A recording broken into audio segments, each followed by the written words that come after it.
Hi, Jen. Hey there. There you are. Good. Good to see you. That's why this is important. Yeah. Because you actually have documented it more than anyone else has. Because I've read maybe 9 or 10 different versions that are in books, Right. none of which capture as much as what you have done. Yeah. Good. And so the degree to which you want to add any other detail is up to you, knowing that whatever you leave out from my comments, you're denying history because I'm always right. Since I put you prominently right there at the front, see, because I had concession that he's always right. So, and by the way, I am speaking to Anya Kucherev. I don't know how to pronounce it. Yeah, next week. Great. So that's great. My guess is she'll have some bits and pieces that I need to put in. Yeah. And there's an awful lot more, she can add way beyond the Us Festival stuff, because so that'll be good to have a relationship with her. And have you read through the book yet on Anya? Yeah, I have. I read through it fairly quickly, but I didn't read everybody's, but obviously I read yours and I read Joel's and Evelyn's and the ones that are relevant. That's the important thing. But what was intriguing to me, because I didn't read it all either, obviously, what was intriguing to me is how many people worked with, how many people she worked with over those years, many of whom I've never heard of, and which is not, to say anything, because once I left that world, I wasn't involved at all anymore, Now and then a few people would call me, etc. In fact, I was more involved on the Russian side than on the US or European side of all these organizations, because I was still, building a telephone company over there. Yeah. So I was still there a lot of my life, and the KGB would come to me now and then and ask about X person or another person. Not that I was, a prized informer for them, but they appreciated my point of view, Joel Schatz. The first time Joseph and Joel started going, they came to me and asked if I knew this guy. And, I just said, yeah, he's doing good work. That's all. It wasn't, a real debrief on everything. Right. And there were lots of other people, not that I was important, but they knew from history that they could make a certain judgment about whatever I said, because they'd been involved with me for years, Right. So the second thing I would say about the first two paragraphs is that, and that, you speak to a little bit, but both of us know there's so much more, and it's hard to know how to do it, which is that we have no idea what was going on the Russian side. Right. What you're telling is the US story. And I just want to emphasize that everywhere we need to remember that when Evelyn says Kim Spencer was the guy to go to for that's true from a certain perspective. Yeah. But from the large perspective, Kim was irrelevant, other than he made a great connection with Pavel, who was his counterpart at Gosaradio. And the two of them would interact about ideas. So when someone came to Kim with an idea, I think he would often talk to Pavel, and then the whole Russian side would get started. Right. So, it's not like we had an idea and then it all worked. Right. It was, so a good example is you mentioned the initial conversations on the Russian side about the first space bridge, that Dobrynin sent a cable endorsing the idea to what's his name at the foreign ministry. Yeah. You have it in here. Now, just imagine the Soviet ambassador to the United States sends a cable endorsing this, what must have happened inside the embassy to get the ambassador to say this unbelievably controversial idea was a good idea? Right. You know, I mean, and part of it is that it was coming out of Esalen. And so the embassy in Washington had a long history with Esalen. And they knew that there was a that we weren't trying to do bad things. Let's just put it that way. Yeah. So that it may have been worth the risk. It wasn't a trick, so to speak. Yeah, right? Exactly. Yeah. And so, but just imagine what it would take for the Soviet ambassador to send such a cable. It wasn't about Kim and Evelyn thought up the idea in a hot tub. Right. It was a much bigger thing going on. It was I agree with you. And by the way, that part of the story came from an article in Russian. Which I did my own translation for and put it in there because I found it. But, so there is a much bigger story. And that's the thing. The main thing is, from my point of view, without all the details, from my point of view, the main thing is for us all to imagine what must have been happening in the Soviet hierarchy for such an unbelievable breakthrough to happen the first time. And I emphasize this because I always, again, this is the perceptual thing. If we talk about Kim and Evelyn and their idea, okay? And I would just, I would agree. If Kim thinks I was in the hot tub, then that's great. I was there, I mean, no big deal. I'm not denying that I heard that idea from them in any way. But just imagine what it would take, their idea, as it is stated in different places, and they talked about, is like a PBS special, okay? Yeah, right. Yeah. And so how do you get from an idea to a nationally broadcast discussion on both countries' sides? Yes, right. It doesn't happen just because it's a good idea and a couple of technical people thought about it. Right. And so, and the reason I say this is because the one thing I chuckled about in Evelyn's chapter with Anya was she called the first US festival a disaster. Okay? Right. Now, from the point of view of we'd like to have it, fully staged and everything put together, like the shows they produce. Right. It's a reasonable judgment. It was a disaster. Right. But what was this incredible success was that it happened the first time. Right. That's all that matters. Right. And then, and most people don't even realize what this means, as you put in here, because I said it probably, they broadcast it on Vremya to the entire country. Right. And nobody in the intelligence community ever believed such a thing could happen.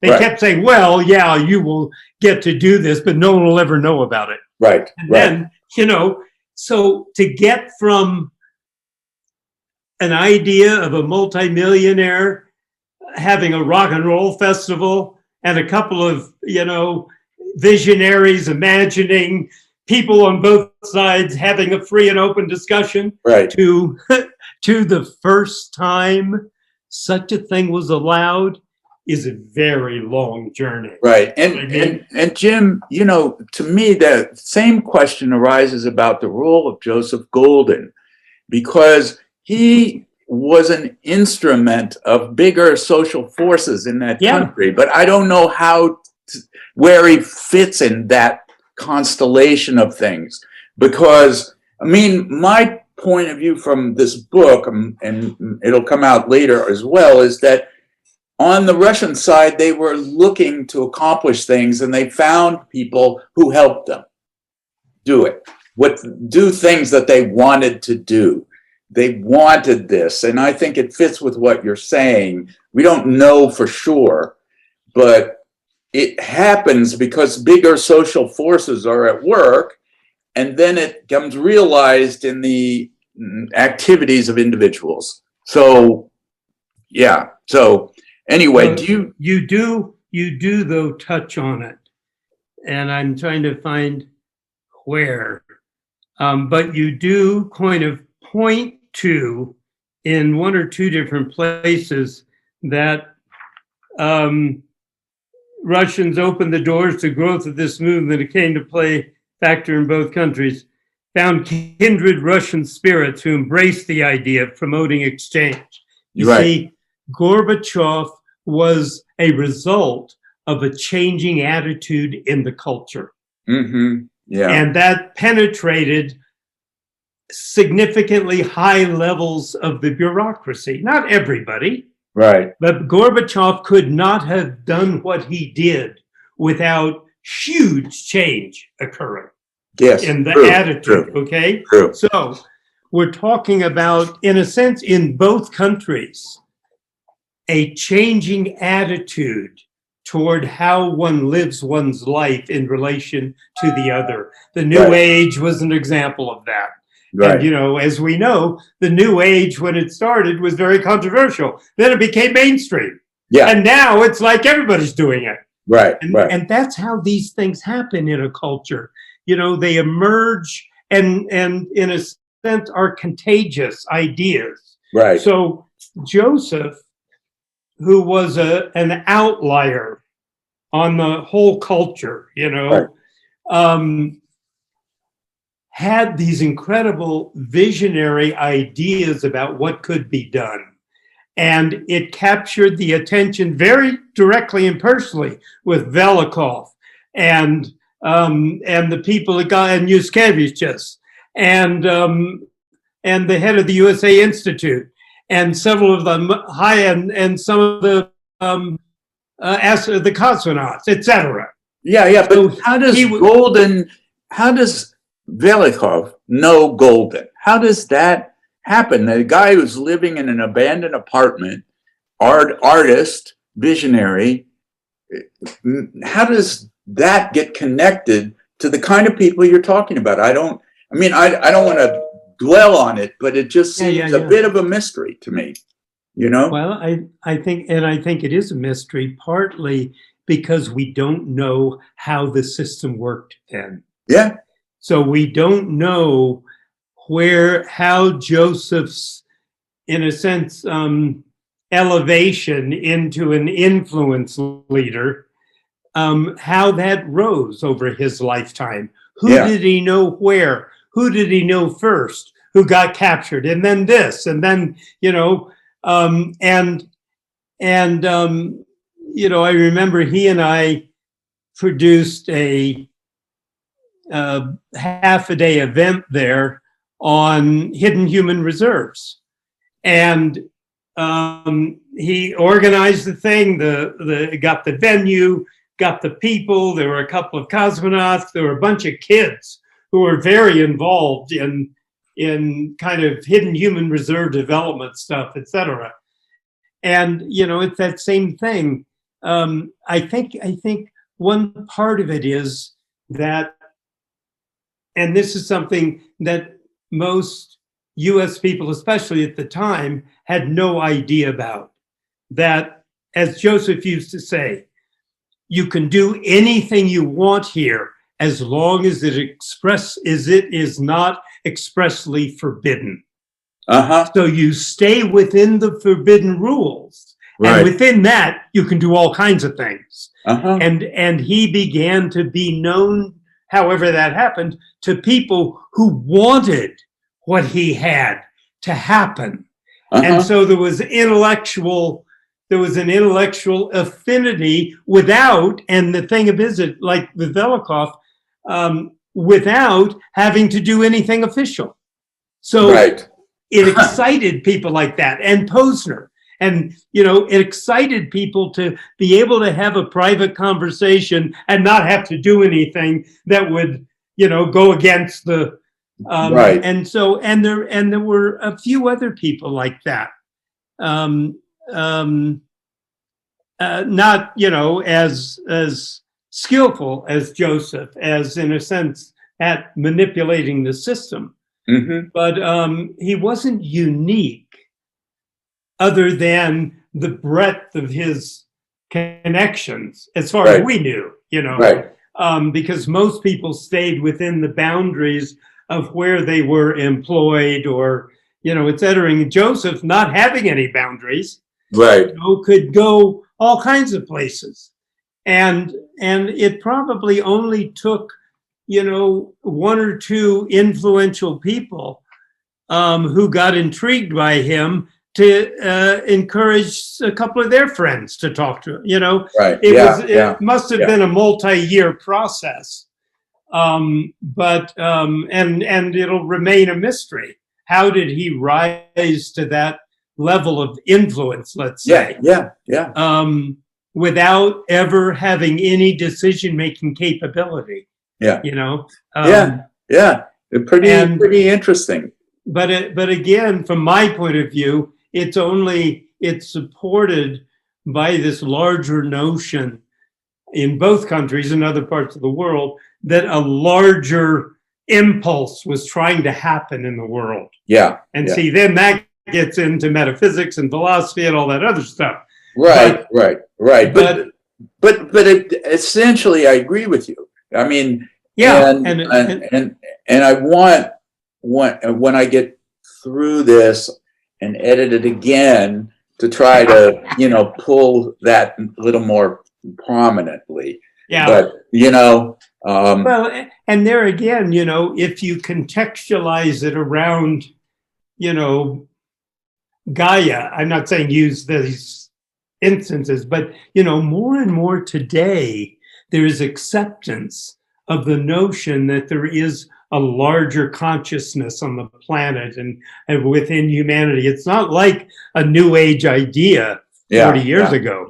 Now it's more and more acceptable. And so figuring out the right way to say it and communicate the idea and from my point of view, encourage people to understand that we are a part of this. And it isn't about one or two people thinking up something and then it happens. Right.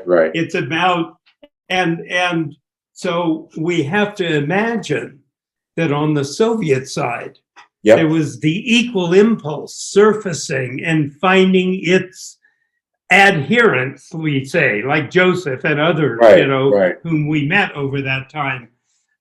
It was the unique part of Joseph was that he knew how to do it without being called a dissident, And that was, we knew other people who were doing similar things, but they were always politically looked down upon, and Joseph, and that must also be because over those years where he rose to some degree of prominence, people understood, like with Esalen, he didn't have an agenda of dissolving the Soviet state.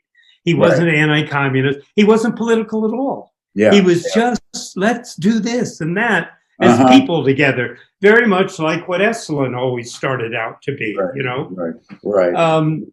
And so then to get into some specific things, first, just I wanted to thank you for starting the chapter with those two paragraphs from me. That was a nice, that was nice. I like that. Good. And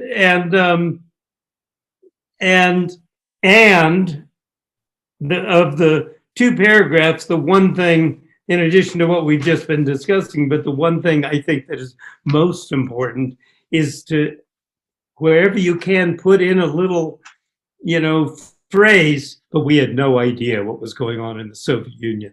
I mean, just imagine what must have been happening in a country like that. What Posner was doing behind the scenes and what must have happened for Dobrynin to do that and what Velikov and, and then,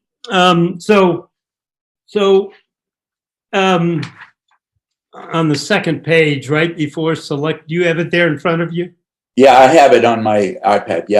Just before selected background dates. 2 lines ahead, it says, the last sentence, doors cracked open upon. I think you mean cracked open in the 1980s. Yeah, right. So then on the selected background dates and events, you put in the Labor Day weekend, 82 first one.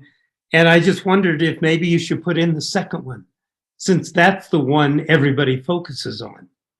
Right. Okay. Yeah. Add. I mean, think about it. That was Right. Memorial Day, 1983, May 30th. Memorial Day was on Monday. And I remember, there's a quote in here that says, it does. It says it happens next Monday. When they were talking, the Russians were talking together. But I think it started that weekend before. It was Memorial Day weekend, which is usually then Saturday, Sunday, Monday. Okay. If it's a Monday, But it was May 30th, which was a Monday, and it was a 3-day festival. So it must have been that week, Memorial Day weekend, 1983. Yeah.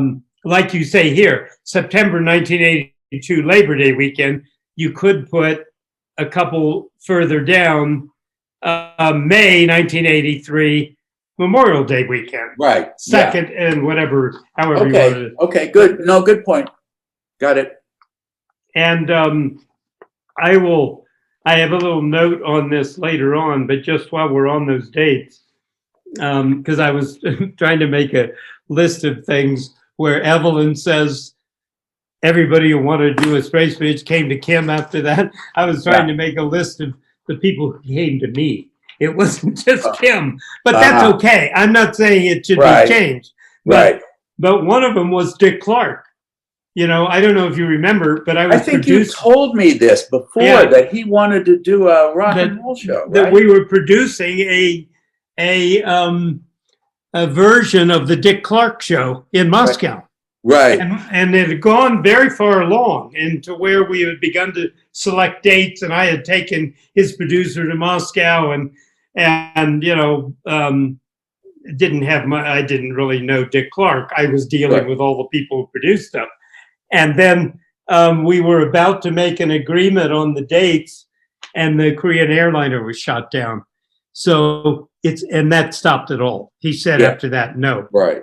But it's interesting because that was the day after. That was the Memorial Day was May, and that was September. So that was at the end of that summer. Right. Because it was after the US Festival, somewhat before the second one, but also a lot during that summer that I was working on putting that all together. Yeah. So it's just interesting. It was all happening around the same time. And I believe Sharon Tennyson took her first delegation to Moscow at the same time as that was shot down. She was there when it was shot down. So, Yeah. Anyway. And she's one of the, most she's one of the people like Dulcie actually, who stayed with it all for a long, long time. She really, was a committed and very successful organizer of all this stuff. I tried to get an interview with her through someone who knows her, who was on her board. And she basically said, I don't really have time for this. Read my book. And, I know. And so I have her book, but it really means I'm focused on the interviews. I'm stuff that's new. I know. So she's going to get a much lower profile. I have to mention her, but I know. And I know. And it's it is. We finish one chapter of adventures in our lives and we go on to the next one. Right. It's like, I don't want to talk about that anymore. I don't want to talk about that. I'm doing something else now. Right. Yeah. And that's, of course, like we've discussed before, that's one reason why history suffers, because we can't get the real, all we get is like what you're putting together. The stories from 6 or 7 people, and that becomes the history. And it was probably a lot more going on. A lot more than that, but look, the idea is to spark other people to think, to say, there's more to it than that, and do a real job rather than these journalists who write this. I know, fluff, exactly. Over the top that. Right. Anyway, I don't want to go into that. So go ahead. What else did I add here? I know you did a section on business, and I just was going to bring up, Rustel, the telecommunications company I started. And one reason why I was no longer involved in citizen diplomacy is because I went full time into business there. Right. It's not mentioned anywhere. You don't have to, but I had to, make a note of it here. Yeah. Well, look, obviously I am aware of that. So I have to make it. You and several other people who were involved with citizen diplomacy moved into business. Yeah. And it is something that I have to figure out how to do, but it has to do with Russians wanting to do business with people they know, and they knew people in the citizen diplomacy movement. And so those who were interested, it was easy, and it was what the Russians wanted. Yeah. So I have to figure out how to add that, But you're right. It is about the trust factor. And it's what I mentioned earlier, they go back to, and again, think about what's happening in Russia or the Soviet Union. They don't just do something because they want to do it. They've got to clear it with all kinds of people. And they've got to get feedback from their KGB handler or their, there's all kinds of data going forward. And right. And so it's a much bigger process. For me, it was, because I remember it clearly. A Dutch telephone company came to me and asked if I could help them create a joint venture on telecommunications. And so the opportunity was there. But for me, the impulse was my work in citizen diplomacy has given me an extraordinary adventure in my life. It's really added to my life.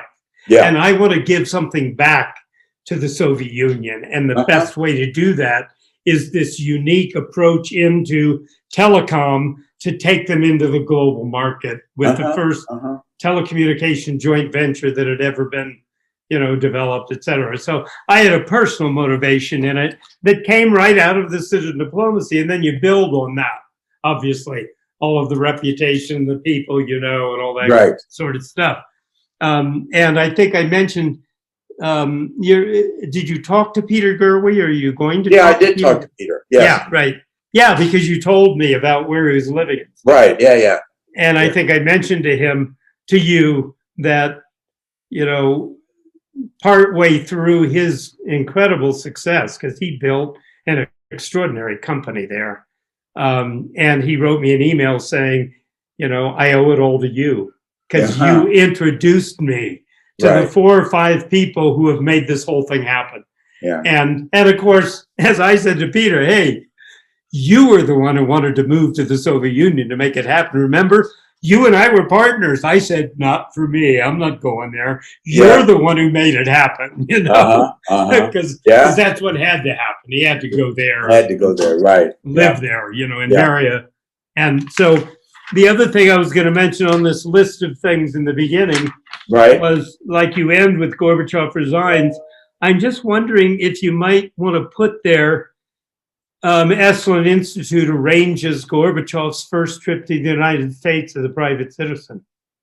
You may or may not, but it links back to Esalen and citizen diplomacy. Right. I probably won't, because I'm trying to make the dissolution of the Soviet Union a nodal point for another. And so that occurs subsequent. And, but it was a part of the Esalen citizen diplomacy work. Right, and then we created the Gorbachev Foundation. And then, the military gave us quarters in the Presidio and on. But that's another story. So now, getting to 3220 Sacramento Street. Yes. That started, I was never at 3220. You never were? Never. Okay. All of what I did with Henry and we did as Esalen when I was there was at the Washington Research Center. Henry and I started, this is before he owned 3220. We started all of this at 3101 Washington Street, which we called the Washington Research Center. Oh. And I lived there, Anya lived there, and it was the first office of the Esalen program. And that's what got Henry into the Russian interest. He wasn't involved in that. Right. He was an engineer developing non-contact measurement systems to look at the energy field around living systems. That was his main interest. And Stan Krippner introduced me to him, and we got interested together because of our mutual interest. Then I brought in the Kirlian photography stuff and all this other stuff, and then psychic stuff, and we built a Faraday cage in the basement, and we had our own research center. And we did research with a number of psychics we brought in from other places, and had Ron Hawk at Lawrence Livermore developing measurement tools for us to watch how psychic Uri Geller could bend spoons, stuff like that.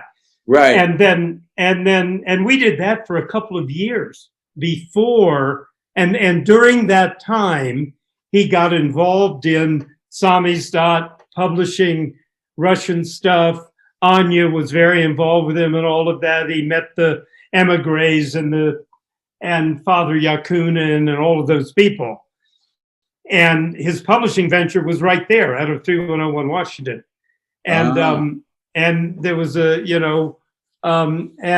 many of the people who were later at 3220 he met because they came through there because we were doing the Esalen stuff. I see. Then at a certain point, there was so much going on, he bought the building at 3220 and turned it into the big center, which then became the big center, and Washington Research Center died, and he sold the building. Okay. So I am going to put that in because, I will put a short version of that in because to me, he's also a pivotal person who's little known, Did I ever send you my essay about him from the book, or did you see the book on his life that they put together? No, I never saw a book on his life. I wrote a story of my relationship with Henry.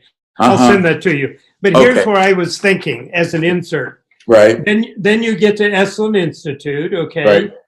And then on the next page, at the top of the next page, it says Jim Hickman was a former drafter. He first went to the Soviet Union in 1972, spent several years particularly studying energy fields. I thought that's a place you could put in 3101 Washington. Okay. This led him to meeting Henry Dakin, and the two of them created a research center at 3101 that was the precursor to 3220 Sacramento. Right. Something that's simple, doesn't have to give all the details. Right. But that would be a place that you could put it in there. Yeah. So that acknowledges that too. And then the other thing I thought, Esalen, where it says Michael Murphy, went in 1971. Yeah. He visited in the Soviet Academy in 71. Now you say I went in 72 in the next paragraph. So before I got there, I had made a note that I went in 1972 with Stan Krippner. It was actually our mutual experience and interest that led us, Michael and me, to join together and work in the Soviet Union, create the program. But you've got that in the next paragraph. You say I went to the Soviet. So you don't have to, belabor all that history. But anyway, I just wanted to mention that. Okay, then this is not something you'll put in, but in the last paragraph, Esalen became the centerpiece. Yes. On that page.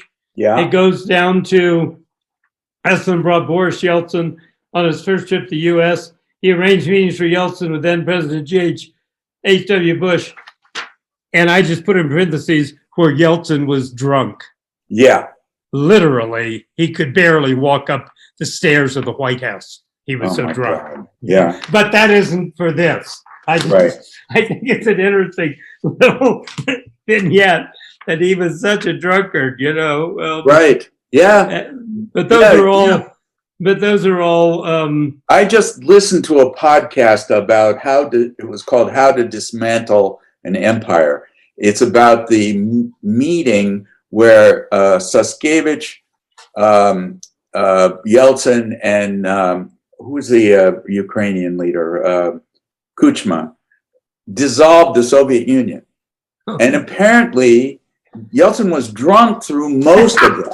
And he actually, after they signed it, he passed out for several hours before they woke him up to call Bush and Gorbachev and tell them what he had done, what they had done. Yeah. And of course, the thing about it is then we get back to what we talked about earlier, my interest in all of the people who help make these things happen. Yeah. Because this is a good example. He had a huge staff that was used to dealing with him when he was drunk. So they knew exactly what to do and get him in there and have him sign and get him back to the bed so he could, and then get him back to the phone, you know? Right, yeah. He could never have done all those things without all those support people.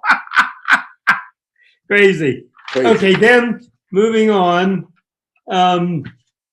So then under space bridges, citizen diplomacy, the second paragraph, it says, you're talking about 3220 at that point, and it says the key people involved were all loosely connected through 3220 Sacramento Street in circles around Esalen, which is not inaccurate, but I just made a note, also 3101 Washington. But if you put that earlier anyway, and that's fine because it circles around Esalen. But that was before I figured out where to put in something on 3101 Washington. And I think it's easily done in that earlier paragraph. The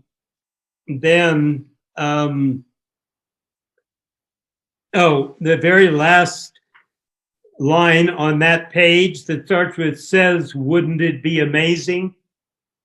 You see that?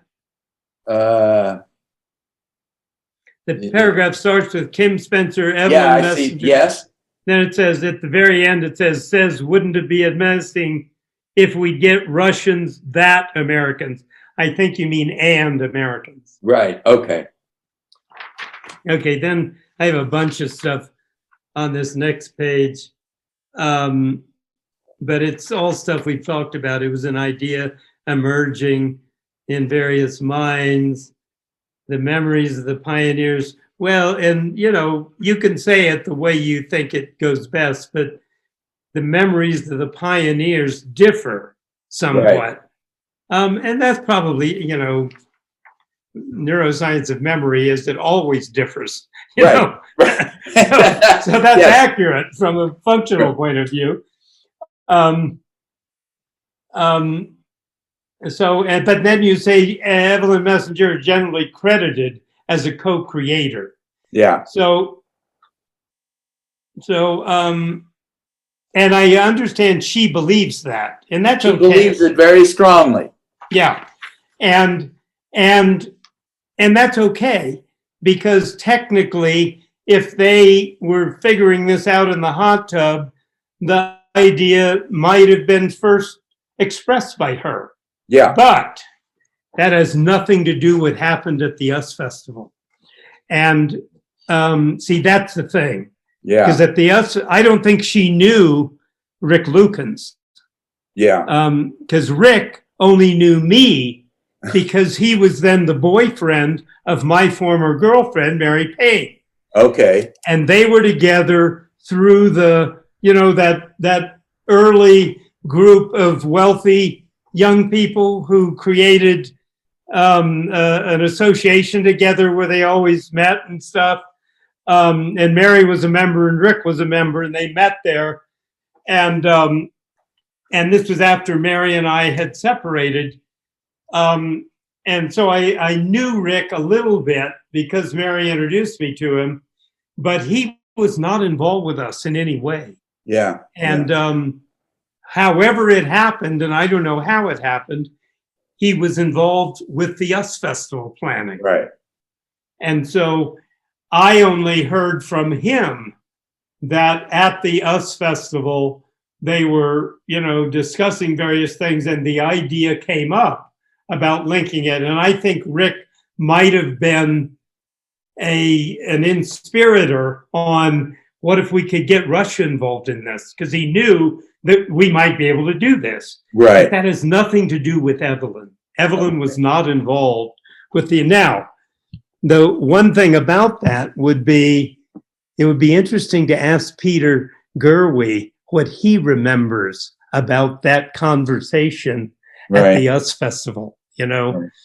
What is his memory of that discussion? Who thought it up? How did it emerge? It would be interesting to get his perspective on it, because he was right there in the middle of it. Right. I think what Evelyn means is something different. She means it in the sense of technology and the technical capability, not the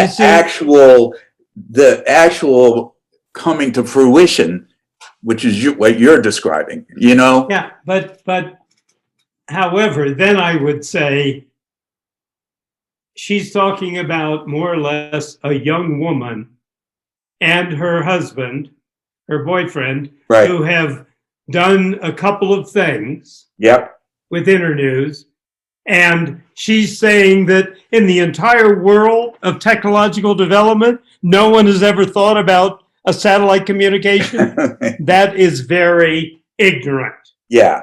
See, that's the thing. So if that's what she is saying, then she's absolutely self-serving and egotistical, because it's not true that nobody in the history of technology had ever thought about bringing this together. Right. These are very murky waters. Exactly. To get into, right? And there's an overlay of this, Jim, which is, my guess is she's fighting for her place to be recognized as a woman who had impact. Absolutely. And I have no objection to it. I don't disagree with her, except when she says the first one was a disaster. Yeah. See, that's where she never acknowledged or recognized what it took to actually do the first one. Without that, the second one, which they thought was a huge success, would never have happened. Never have happened. Correct. And so that's where we go back to the fundamental experiences that occur before great events happen that often are overlooked by history. Yeah. And so, and then even the second one, Rick and I spent the next 6 months negotiating with the Russians to get the second one to happen, because they weren't, their first thing was, okay, it'll cost $1 million. Yeah. Because they knew Wozniak had all that money, and their first thing was, you're going to pay us this time. And it took us quite a while to get them off of that position. And in fact, I went back to Peter Ellis and said, here's what they are saying. And of course, Ellis said it's not going to happen, and da-da-da. I'm just saying that in that period, see, I knew Velikov then, and Rusty and I went back a few times, and we were talking to the cosmonauts. We enrolled Sebastianov, we enrolled Velikov, etc. It wasn't that the Russians put this whole thing together. We put it together. And with Kim and Evelyn recognizing and helping us understand we want a dialogue, etc. So we helped choose, like George Brown. I met George Brown in Washington after the first US Festival, because he was really intrigued that it happened in his jurisdiction in California and wanted to know how it went. So long before anyone thought of George Brown on the second US Festival, I was talking to him in his office about what happened. So when the next one came up, I said to him, and others may have already enrolled him, I don't know. But I said to him, George, we need you on this. Yeah. So we were very involved in putting the second one together, making sure that from the Soviet side, we weren't doing anything that would make them look bad.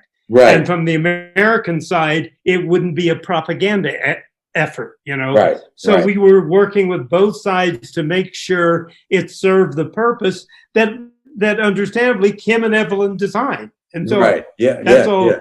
But I'm just, it's just one more example of much more is going on behind the scenes than the technical people put this together, Right. And so, however, and I'm not saying that these are details to put in here, but the idea needs to be threaded through here. Yes. So people always remember that these big things that happen are the result of a lot of small things piling up on themselves to make one big thing out of it. It's not Phil Donahue made it happen because he's so famous. Bullshit. Nobody cared about that. From the Russian point of view, they just wanted to make sure that it wasn't going to be a propaganda thing, and they would get dished. And that was up to us, who were always, and there again, we go back to, because we had done it successfully, they appreciated we weren't trying to compromise them. Right. And so it came back to, reports from various places that these people can be trusted. Right. Even if they don't know what they're doing. I mean, right. Yeah. But they don't have an agenda that's anti-Soviet. Exactly. Really, what? Well, it's like, I don't know if I ever told you about John Denver's first concert, but it's like that, Yeah. When I took John, the first concert, nobody had ever heard of John Denver, or very few people. Yeah. And we were at a big concert hall, and there were hardly any tickets sold. Yeah. It was almost an empty arena. It would be. So I said to my friend in the KGB, we can't let this happen. And he was involved in helping us get permission for John to come. Right. So he rounded up prostitutes all over Moscow and put them into the hall. Wow. And made the hall sold out and who knows who else was in there. That was the story I remember. Right. But I'm sure he didn't bring in 5,000 prostitutes, Right. But he went in his area of influence and got people into that hall. I just remember the prostitute thing, because afterwards I said, why didn't you introduce me to some of them?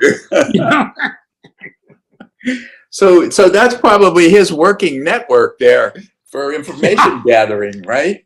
Right, absolutely. Yeah. And then, let me just see if there's anything else, because I know you have to go, and so do I. The other thing, do you know Roger McDonald? No. I may have met him once or twice through you. But you know who he is. But I don't know him. But you know who he is from those days, that he was very Not involved. Really? Remind me. Well, I would say that he was like Anya. He was one of the most important support people in everything Esalen did with the Soviet Union. Okay. And is a good friend of mine, and is now something you might be interested in. He started the Internet Archive in San Francisco. It's the largest digital archive of internet in the entire world. Wow. And he now focuses on media, video archive from the internet. But anyway, my point is, Roger and I have talked about this a little bit, and he said, because Roger was always very realistic, and I always liked his opinion, which was often counter to what all the enthusiasts were saying. Right. Yeah. And he says, I remember the party where Rick Lukens came and proposed the idea of the US Festival link-up to you for the first time. And Rusty was there, and he said, it's one of the few times I've really been wrong, because I said, this is ridiculous. No, but they'll never do this. I think it's a bad idea. Right. And so he remembers and reminded me that I first learned about it from Rick when he came to a party we had where we and Mary were there. We were all talking about Esalen astronauts and cosmonauts and everything. So it just reinforces my memory that the first sort of thought I had about doing it was from the US Festival people. Okay.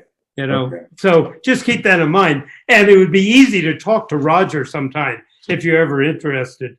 In theory, I am. I want to see how far I can get, because what I'm finding is this is such an interesting and complex story that I'm getting bogged down in this chapter. Yeah, I know, right. Yeah. And maybe you do the next version. But Roger and I have a we talk for an hour to an hour and a half once a week, every week. Oh, really? And so if you're ever interested, I'll just plug you into that call and we can do 15 or 20 minutes on whatever questions you're going to. Great. Now, quickly.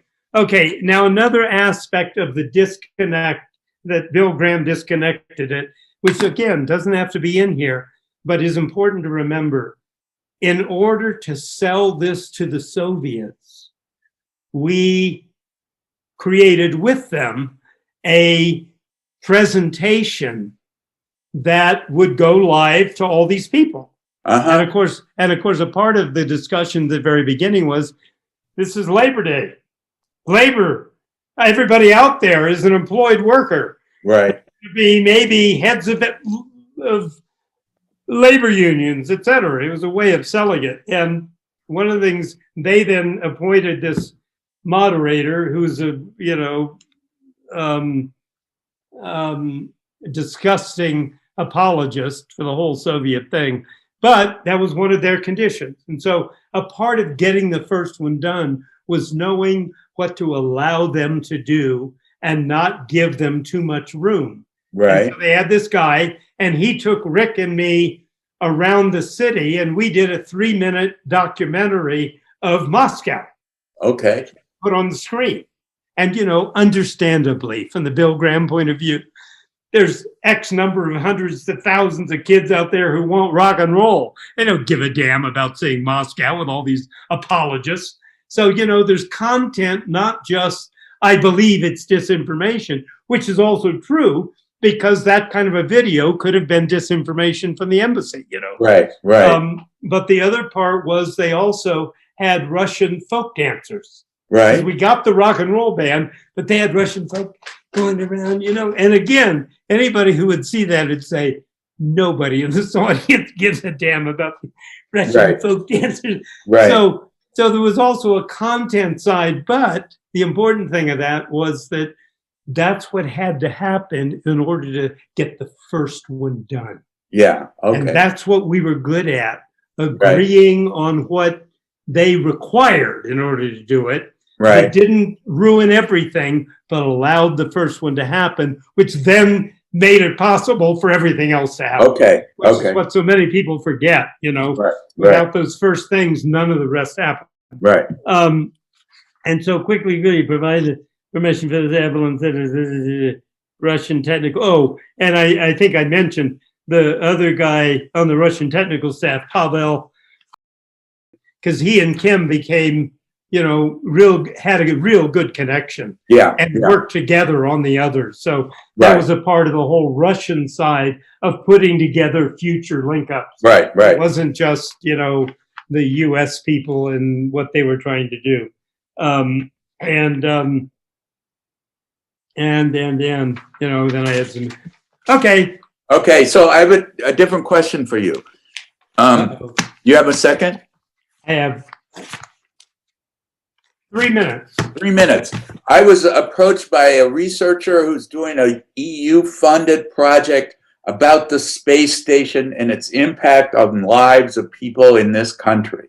Wow. And he wanted to talk to me. I'm not sure I'm going to talk to him, but I thought if this Association of Space Explorers still exists, I would like to point him in that direction. Yeah, that's a good idea. And because that's the kind of people who could give him real substantive perception. And he's interested in the Russian side of the space program. So how would I do that? To turn him on to ASE? Yeah. Well, first thing would be to introduce him to Rusty, because Rusty was on the space station. Okay, is Rusty still active? And yeah. I mean, he's not in, but I remember, I don't know, a year or two ago, he said there was going to be a 50th anniversary at the ASE conference, and he was going to speak on stuff. And so he's still connected, and he still knows about all the stuff you're talking about. He would be a much better resource than you to answer those kinds of questions. Absolutely. And then he could introduce him to a wider audience. Right. Et cetera. So if I could tell this guy to write a letter to Rusty and address it to you, and you could forward it to him. Yeah, that's a good idea. And I could write a little note and just encourage Rusty to be in touch with him. Okay. And yeah, that's fine. Okay. Okay. All right. I will do that. I'd like to help the guy, but I don't want to, go crazy. But it's an important question, though. These are all things most people never think about much.